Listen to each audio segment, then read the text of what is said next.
ஈழத் தமிழக பிரச்சனையில் 50 ஆண்டுகளுக்கு மேலாக தந்தை காலம் தொட்டு திராவிட முன்னேற்ற கழகம் அங்குள்ள தமிழர்களின் உரிமைக்காகவும் தமிழர் வாழ்வாதாரங்களின் பாதுகாப்புக்காகவும் தமிழ் மொழியின் சமத்துவமான தகுதிக்காகவும் குரல் எழுப்பி வந்துள்ளது. அறிஞர் அண்ணா அவர்கள் காலத்திலேயே 1956 ஆண்டு நடைபெற்ற சிதம்பரம் திராவிட முன்னேற்ற கழக பொதுக்குழுவிலும் தொடர்ந்து கட்சியின் மாநாடுகளிலும் ஈழத் தமிழர்களின் உரிமைக்காக அறப்போராட்டங்கள் பலவற்றை நடத்திய வரலாற்று பெருமை கொண்டது திராவிட முன்னேற்ற கழகம்.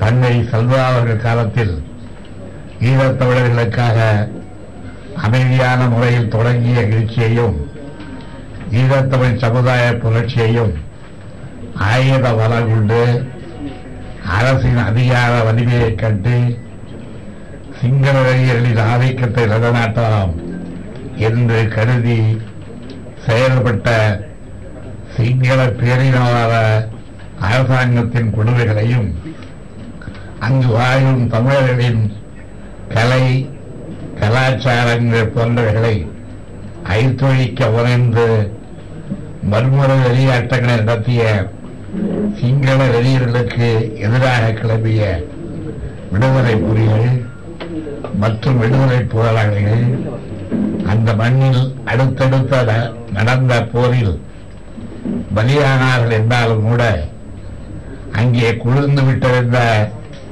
தமிழ் உணர்வு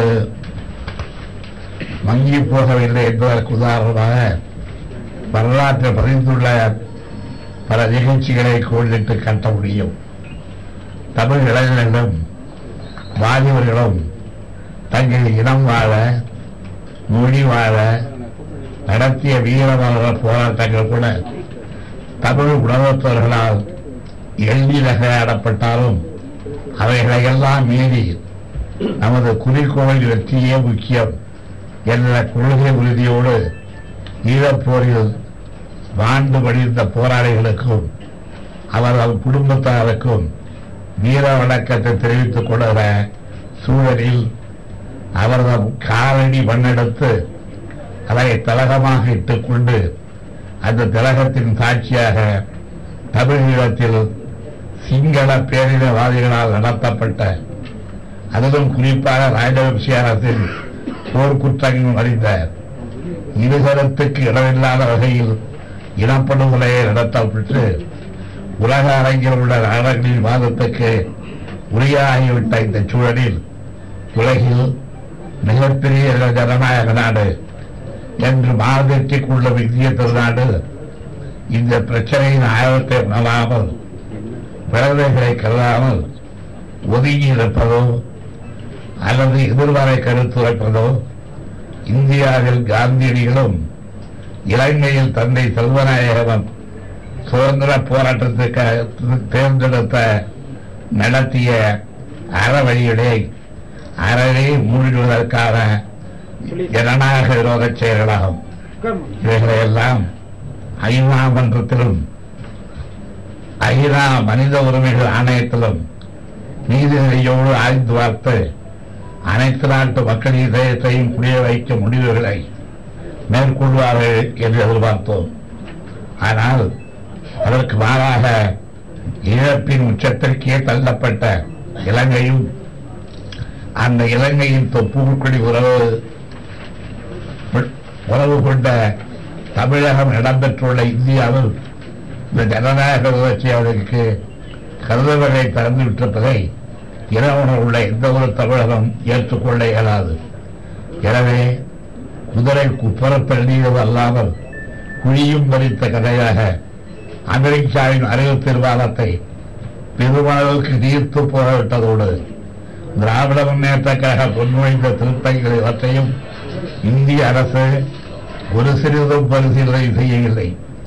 எனவே ஈழத் தமிழருக்கு எந்த வகையிலும் பயப்படாத சூழல்களை உருவாக்கப்பட்டுள்ள நிலையில் இதற்கு பிறகும் இந்திய மத்திய ஆட்சியில் திராவிட முன்னேற்றக் கழகம் நீடிப்பது தமிழினத்திற்கே இழைக்கப்படும் பெரும் தீமை என்பதால் திராவிட முன்னேற்றக் கழகம் மத்திய அமைச்சரவையில் இருந்தும் ஐக்கிய முற்போக்கு கூட்டணியில் இருந்தும் உடனடியாக விலகிக் கொள்வதென முடிவு செய்யப்பட்டு அறிவிக்கப்படுகிறது.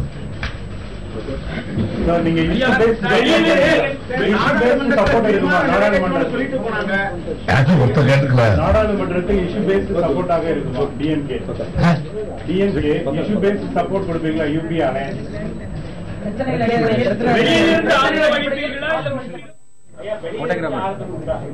இஷ்யூ பேசியது சப்போர்ட் பண்றது கிடையாது. அது வந்து பொதுவா எல்லா இப்படிப்பட்ட உறவு உள்ள எல்லா கட்சிகளும் கடைபிடிக்கிறது ஒரு குறைதான்.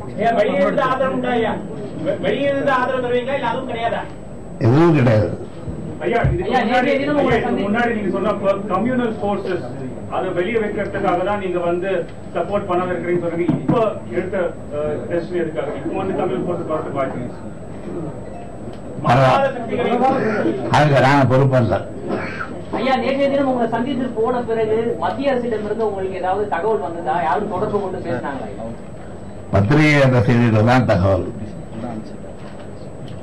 சார், இது ஒரு தாமதமான முடிவுன்னு நினைக்கிறீங்களா? திமுக வந்து யூபிஏல இருந்து வெளியே வந்தது தாமதமான முடிவுன்னு நினைக்கிறீங்களா? ஏன்னா திமுக 2009 அமைதியாக இருந்தது பல கட்சிகள் சொல்லுது முக்கியமான நேரத்துல. இப்ப வந்து 2013 என்ன செய்யறது வந்து எந்த கட்சி என்ன சொல்லுது சொல்லுங்க. எல்லா கட்சிகளும் 2009 திமுக வந்து அமைதி காத்தது. என்ன எங்க அமைதி காத்தது? இல்லை, அப்படி ஒரு பொதுவான குற்றச்சாட்டு முன்வைக்கப்படுவதையா?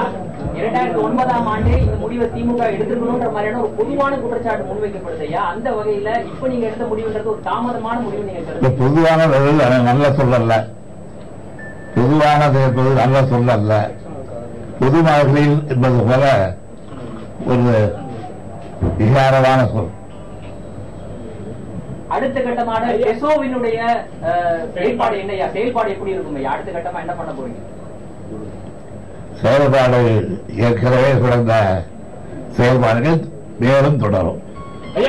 நீங்கள் சொன்ன திருத்தங்கள் கொண்டு வராத பட்சத்தில் இந்திய அரசு இலங்கை தமிழர்களுக்கு துரோகம் இழைத்து விட்டது என்று நினைக்கிறீர்களா, கருதுகிறீர்களா?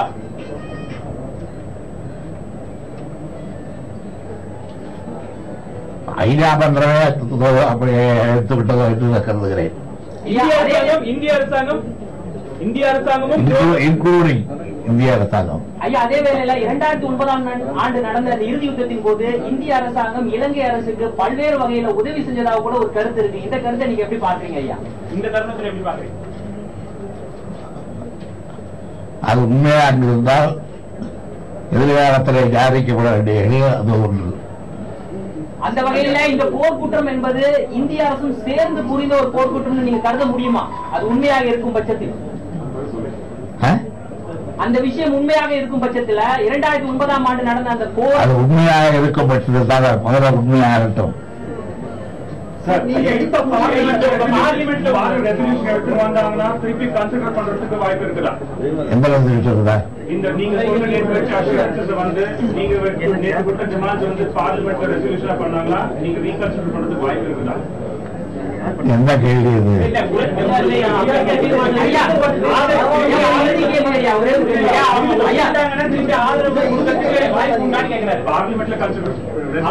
இந்த முடிவை மறுபரிசீலனை செய்வீர்களா? நேரம் அதிகம் இருக்கிறது.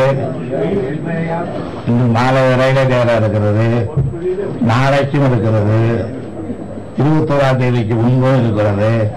அதற்குள்ள பாராளுமன்றத்தில் நாங்கள் எண்ணியவாறு இந்த தீர்மானம் அறிமுகப்படுத்தப்படுகையானால், விவாதிக்க அளவுக்கு கொண்டு வரப்படுகையானால் நாங்கள் இந்த கருத்துக்களை மாற்றிக்கொள்ளவும் தயாராக இருக்கிறோம்.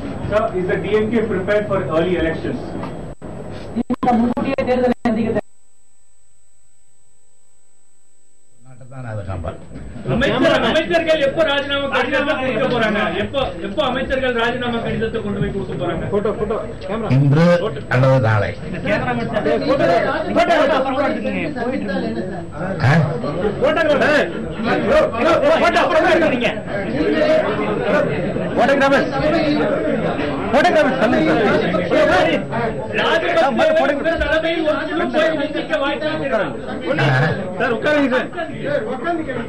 இலங்கை அதிபர் ராஜபக்சேவை உங்க தலைமையில ஒரு குழு போய் சந்திக்க வாய்ப்பு இருக்கிறதா? நீங்க சந்திக்க விருப்பப்படுறீங்களான்னு கேட்கிறாரு. இல்லை.